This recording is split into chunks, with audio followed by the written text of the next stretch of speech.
2 సంవత్సరముల వరకు ప్రతి నెల 30 మంది నిరుపేదలకు ఒక్కొక్కరికి 1000 రూపాయల విలువ చేసే నిత్యావసర సరుకుల పంపిణీ చేయాలనే లక్ష్యంతో ట్రస్మా జిల్లా అధ్యక్షుడు గాంధీజీ విద్యాసంస్థల చైర్మన్ డాక్టర్ కోడి శ్రీనివాసులు దంపతులు 2024వ సంవత్సరం జనవరి నెల 1వ తేదీన ప్రారంభించిన గాంధీజీ ఫౌండేషన్ ఆధ్వర్యంలో నిరుపేదలకు నిత్యావసర సరుకులు పంపిణీ కార్యక్రమం సోమవారం నాడు స్థానిక గాంధీజీ విద్యాసంస్థల యందు 24వ నెల నిత్యావసర సరుకులను పంపిణీ చేయడం జరిగింది.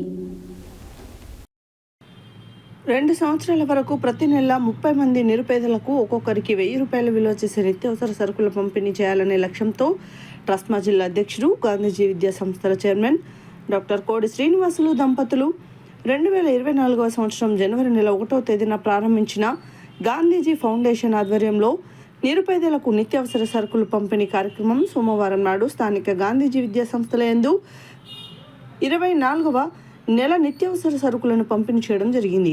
వీళ్ళందరికీ 2 సంవత్సరాలు నిత్యావసర సరుకులు ఇస్తామని గతంలో చెప్పిన ప్రకారంగా ఈ రోజుతో 2 సంవత్సరాలు పూర్తయింది. కానీ ఈ 30 మంది నిరుపేదలు ఇంకా కొంతకాలం మాకు నిత్యావసర సరుకులు ఇవ్వాలని డాక్టర్ కోడి శ్రీనివాసులను కోరగా మరో 6 నెలలు ఈ సరుకుల పంపిణీ మీకు అందజేస్తామని తెలియజేశారు. ఈ సందర్భంగా గాంధీజీ ఫౌండేషన్ చైర్మన్ డాక్టర్ కోడి శ్రీనివాసులు మాట్లాడుతూ, మా జీవితం ఉన్నంత వరకు గాంధీజీ ఫౌండేషన్ ద్వారా నిరుపేదలకు ఉచిత నిత్యావసర సరుకుల పంపిణీతో పాటు మరిన్ని సేవా కార్యక్రమాలు చేస్తూ సమాజంలో ఆదర్శవంతంగా జీవిస్తామని, నిత్యావసర సరుకులు అందుకుంటున్న పేదలు మీరిచ్చే సరుకులు 1 నెల సరిపోతున్నాయని, ఆ సరుకులతో వంటలు చేసుకొని తింటూ ఆరోగ్యంగా జీవిస్తున్నామని ఆనంద బాష్పాలతో తెలియజేస్తున్నారని, ఈ నిరుపేదల కళ్ళలో ఆనందాన్ని చూడడమే గాంధీజీ ఫౌండేషన్ లక్ష్యమని అన్నారు. గాంధీజీ ఫౌండేషన్ పేదల పక్షపాతి అని, ప్రాణం ఉన్నంత వరకు నిరుపేదలకు సేవ చేస్తూనే ఉంటామని అన్నారు.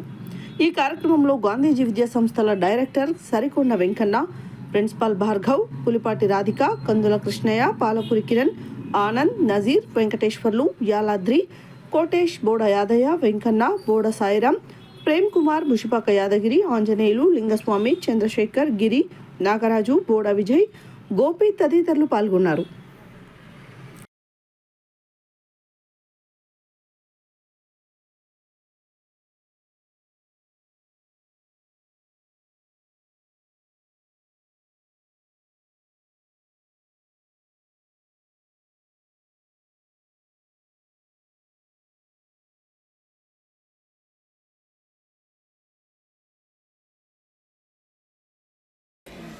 కోడి శ్రీనివాసులు స్వామికి మా ధన్యవాదాలు.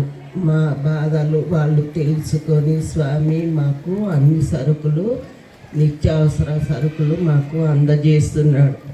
మా అందులో ఒక దేవుడులా ఆయన మమ్మలను మంచిగా చూసుకొని మాకు ఇంతవరకు మాకు ఏ ఇబ్బంది లేకుండా మంచిగా చూసుకుంటున్నాడు. మాకు ఒక తండ్రిలా, మా అన్నలా ఒక మా బాధ తెలుసుకొని అన్ని విధాల ఆయన ఆ స్వామి మమ్మల్ని ఇంతవరకు పైకి తెచ్చుకొని మా కోరికలు నెరవేర్చి ఆ స్వామికి ఎల్లవేళ ధన్యవాదాలు చెప్పుకుంటూ నేను సెలవు తీసుకుంటున్నాను.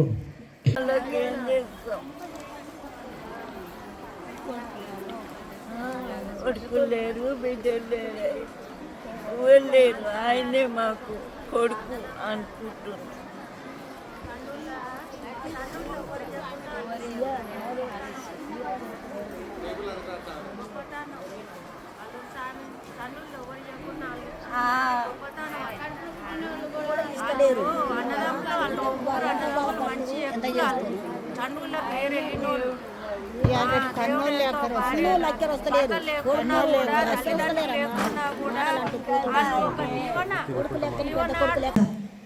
మేము సరుకులు నెలకు ఇస్తున్నాడు.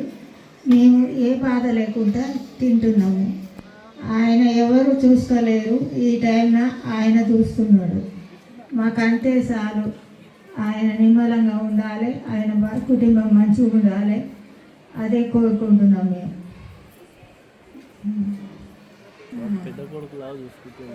మాకు ఇంటికి నాకు ఎవ్వరు లేరు సార్, అందరు పోయిండ్రు. నాకు కొడుకు లెక్క, నాకు పెద్ద కొడుకు లెక్క ఉన్నాడు. మాకు ధైర్యం ఎంతో ఉంది. ఇప్పుడు ఏమి ఇస్తుండని సరుకులు ఇస్తుడు, నిమ్మలంగా ఉంటున్నాం, ఏ పిల్లలు లేకుండా. అంతే సార్, వాళ్ళు మంచిగా ఉండాలి.